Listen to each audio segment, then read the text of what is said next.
इस कार्यक्रम के पुण्यार्चक हैं श्री वर्धमान श्वेतांबर स्थानकवासी जैन श्रावक संघ ट्रस्ट, उपाध्याय प्रवर प्रवीण ऋषि चातुर्मास समिति।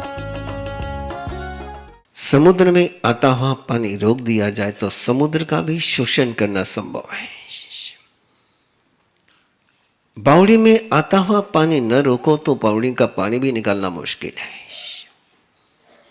तप करने की पहली शर्त है संवर, आश्रव नहीं होने देना है। उपास किया है तो मन में आहार की इच्छा का जन्म नहीं होने देना है। मौन की है तो बोलने की इच्छा का जन्म नहीं होने देना है। अयंबिल किया है तो रस की इच्छा जन्म नहीं चाहिए। पहले संवर, बिना संवर किए, बिना आश्रव के रोके तपस्या करने वाले उस पागल के समान होते हैं। पागल खाने में एक मंत्री ने पूछा कि कैसे, क्या कोई पागल ठीक भी हो जाता है? बोले होता है। बोले कैसे पहचानते हो? बोले एक बीच में पानी का हौद है, टंकी है, उसको खाली करने के लिए कहते हैं। उसमें पानी आते रहता है, खाली करने के लिए कहते हैं। और जो सीधा खाली करने लग जाते हैं उनको सोचते कि अभी इनका बाहर जाने का समय नहीं आया है। और जो टंकी खाली करने के पहले पानी आने की टोटी बंद करते हैं, समझ जाते कि इसके जाने की वेला आ गई है। तपस्या का पहला सूत्र यही है। अभी हमारी समाज में होने वाली तपस्याएं बिना आश्रव को रोके तपस्या होती, इसलिए उस तपस्या का परिणाम सामने नहीं आता है। तपस्या धुनहि पुराण पावगम। उपास में टीवी देखते रहेंगे, उपास में मोबाइल चलाते रहेंगे, उपास में दुकानदारी करते रहेंगे, आश्रव के दरवाजे खुले हैं, केवल खाने के दरवाजे बंद है, उसको परमात्मा तपस्या नहीं कहते, उसको भूखा रहना कहते हैं। और 33 सागरोपम तम हम भूखे रहे नारकी में, केवल भूखे रहने से तपस्या नहीं होती है। आश्रव का दरवाजा रोक करके तपस्या होती है। और उस तपस्या के 2 डायमेंशन है, इन दोनों से मिलकर के तपस्या बनती है। अंदर में भी होना चाहिए और बाहर में भी होना चाहिए। तपस्या का दिया अंदर भी उजाला करता है और बाहर भी उजाला करता है। बाहर का उजाला है अनशन है, उनोदरी है, भिक्षाचर्या, रस परित्याग है, इंद्रिय प्रतिसंलीनता है, काया क्लेश है। शब्द काया क्लेश का है, लेकिन परमात्मा ने शब्द दिया कि जो स्वभाव हो, जिसमें सुख की अनुभूति हो। बैठना तो है, आसन तो करना है, उकड़ो आसन में बैठना तो है, आतापना लेनी तो है, खड़े तो रहना है। लेकिन खड़े रहने में शरीर में पीड़ा नहीं हो तो तप है, और पीड़ा हो जाए तो हठ योग है। जिसमें कसा जाए वो हठ योग है, और जिसमें रस आ जाए वो काया क्लेश है। लोच करने में आनंद आ जाए तो तप है, और लोच करने में दर्द हो जाए, मन दुखी हो जाए तो वो कष्ट है, वो तप नहीं है। लोच कब तप बनता है?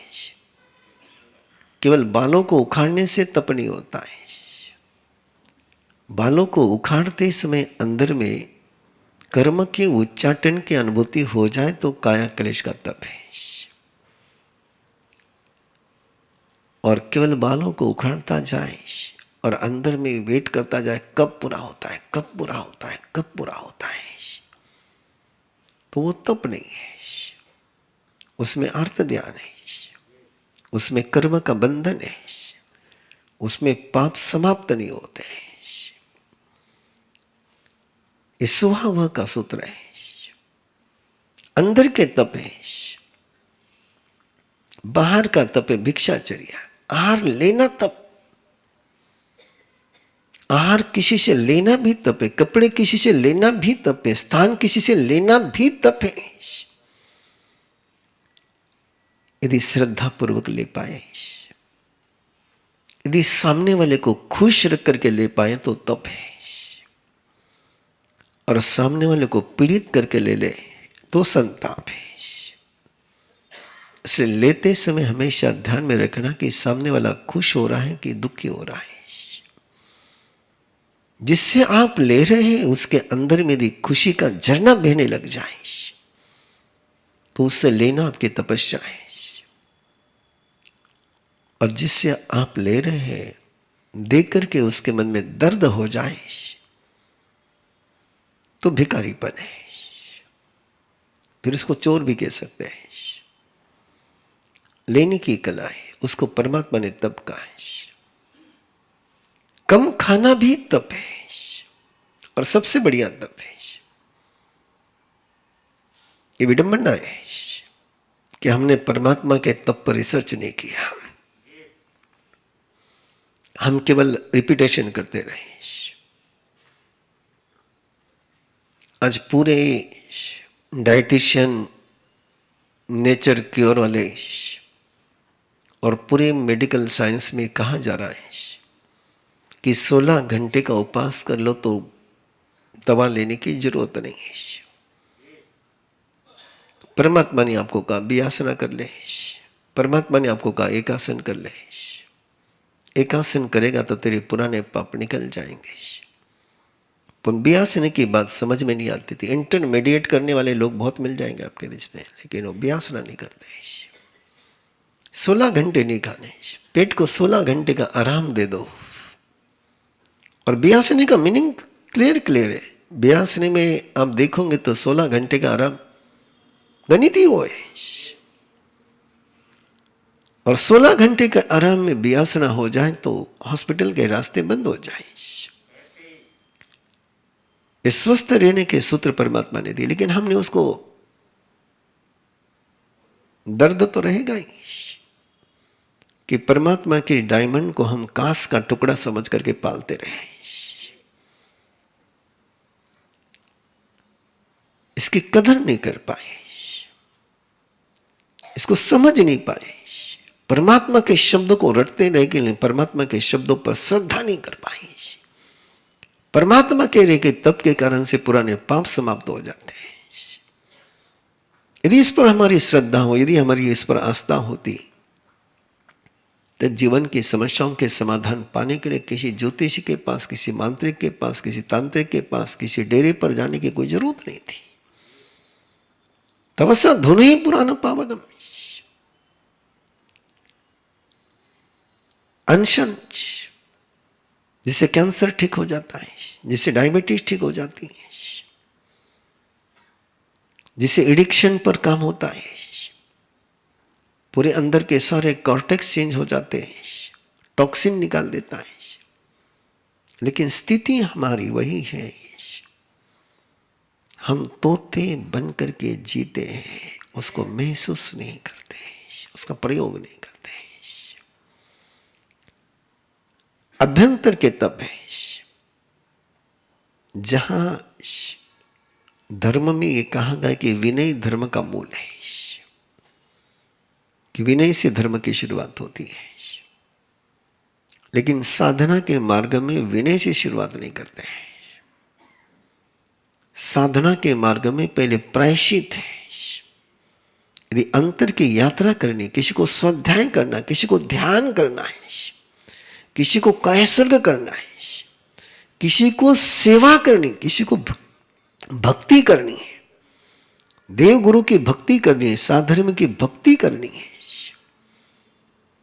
ये सब करने के पहले परमात्मा के लिए पहले प्रायश्चित। बिना प्रायश्चित की भक्ति नहीं कर सकता, बिना प्रायश्चित का स्वाध्याय नहीं कर सकता, बिना प्रायश्चित का विनय नहीं कर सकता है, बिना प्रायश्चित के ध्यान नहीं कर सकता है। प्रायश्चित पहले, अभ्यंतर तप में प्रायश्चित पहले, प्रायश्चित का मीनिंग ही है। अभी हमने देखा है समय तो पराक्रम के अध्याय में कि प्रायश्चित के कारण से सारा बोझ उतर जाता है। और बोझ लेकर के कैसी भक्ति करोगे, बोझ लेकर के तपस्या कैसे करोगे, बोझ लेकर के स्वाध्याय कैसे करोगे। इसलिए प्रायश्चित, इसलिए हमारे शासन में तो विधान है कि आगम का अध्ययन करना है तो तप करना है। बिना 21 आगम के लिए कितनी तपस्या करनी, उसको उपधान तप कहते हैं। उस उपधान के बाद तप शुरू होता है। नवकार मंत्र भी प्रायश्चित के बाद शुरू होता है। प्रायश्चितम पहला तप है प्रायश्चित। और प्रायश्चित का पहला सूत्र है कि यस आई एम गिल्टी, मैं गुनहगार हूं, मैं अपराधी हूं। अपने अपराध को कबूल करता है वो प्रायश्चित लेता है। और जो अपने अपराध को कबूल नहीं करता उसको सजा मिलती है। दो में से एक तो लेना ही होगा आपको। प्रायश्चित लोगे तो सजा नहीं मिलेगी, और प्रायश्चित नहीं लोगे तो सजा पक्की मिलेगी। आलोचना भी प्रायश्चित है, जिसको समाचार के अध्याय में कहा है कि मिच्छा करो, अपने से गलती हो गई, आलोचना कर ले, निंदा कर ले, वो प्रायश्चित है। बिना प्रायश्चित के परमात्मा के यहां साधना शुरू नहीं होती है। इसलिए प्रायश्चित है। आप प्रतिगमन करते और छठा आवश्यक करते समय आप किस लिए करते हैं? प्रायश्चित की विशुद्धि करने के लिए।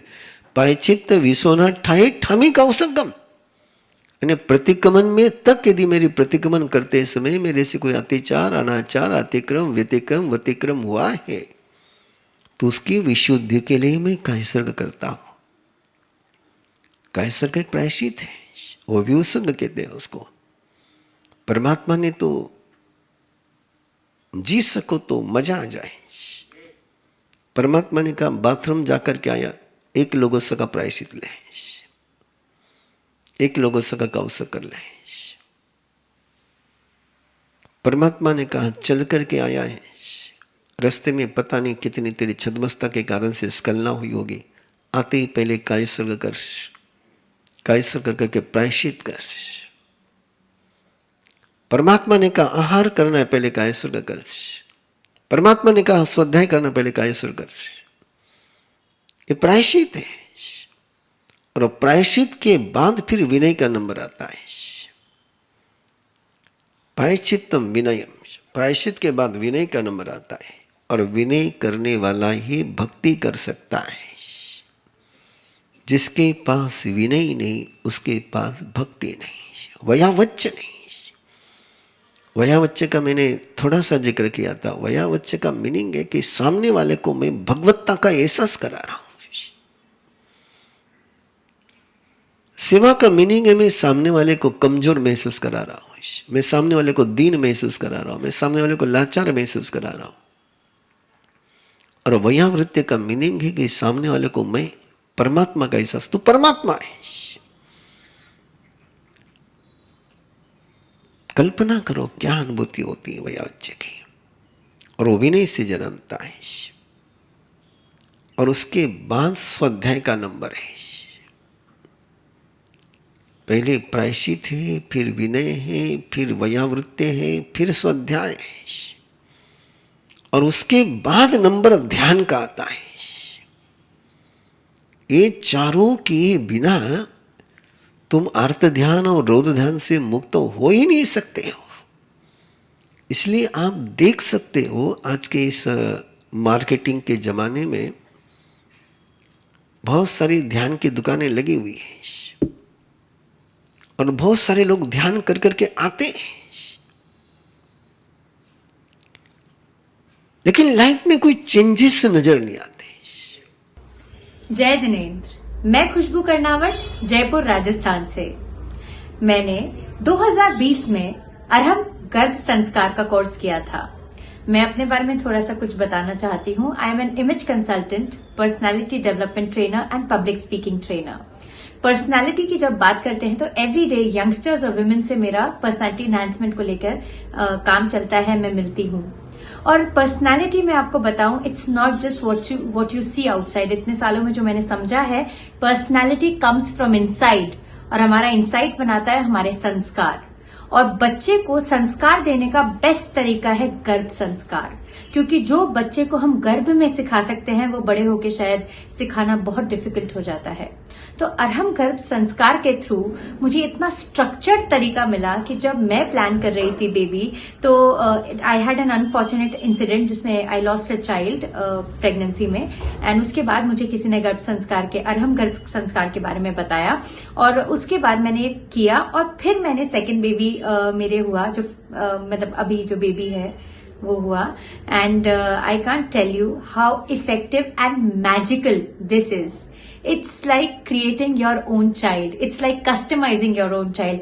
हम अपने बच्चे को जैसा बनाना चाहते हैं वो हमारे हाथों में है, वो हमारे पास है, और वो है ये Arham Garbh Sanskar. You can customize your child and make it as you want. और आजकल के टाइम में जो इतना ज्यादा सख्त के वैसे यानी गलत चीजें चल रही हैं, पूरी जनरेशन्स बिगड़ रही हैं, हमें बहुत जरूरी है हम अपने बच्चों के संस्कारों पर ध्यान दें, ताकि वो आज की भाग दौड़ से, आजकल की नेगेटिविटी से बड़े होकर बच सके। तो मैं रेकमेंड करूंगी, बिकॉज मैं तो देख रही हूँ मेरे बच्चे को, 2 साल का मेरा बेटा है, and I see magic, I see how he has come up, and गुरु कृपा से, I mean by touch wood, he is such a intelligent child. इतना सा बच्चा है, सब कुछ समझता है, हर बात। छोटा सा था तब से उसको जो समझाती हूँ वो सब समझ जाता है, जबकि लोग मुझे बोलते हैं तुम पागल हो के, इतना सा बच्चा क्या समझेगा, तुम मुझसे ऐसे बात करती हो। मुझे पूरा विश्वास है मेरा बच्चा हर चीज समझता है। उसको जो मैं बोलती हूँ वो वैसा के वैसा, जब वो 6 महीने का था तब से लेकर अभी तक वो सारी बातें एक बड़े जैसे मतलब समझता है, और बहुत ही इंटेलिजेंट बच्चा है, गुरु कृपा से आगे रहेगा भी। तो इतनी सारी बातें शेयर करने के लिए, विच ऑल्सो इंस्पायर्ड मी। 18 तारीख से 18 नवंबर से नया कोर्स शुरू हो रहा है ट्रेनिंग का, जिसमें you can be a trainer for गर्भ संस्कार। उसके लिए मैंने तो रजिस्टर कर दिया है, and I am so inspired by it, because it's one of the best things you can do to yourself and to others. तो I would request all of you, go register for yourself, see this magic, learn this magic, and teach this magic to people. You can save generations. जय Junaid, thank you very much. इस कार्यक्रम के पुण्यार्चक हैं श्री वर्धमान श्वेतांबर स्थानकवासी जैन श्रावक संघ trust, Upadhyay प्रवर प्रवीण ऋषि चातुर्मास समिति, महावीर भवन, इंदौर।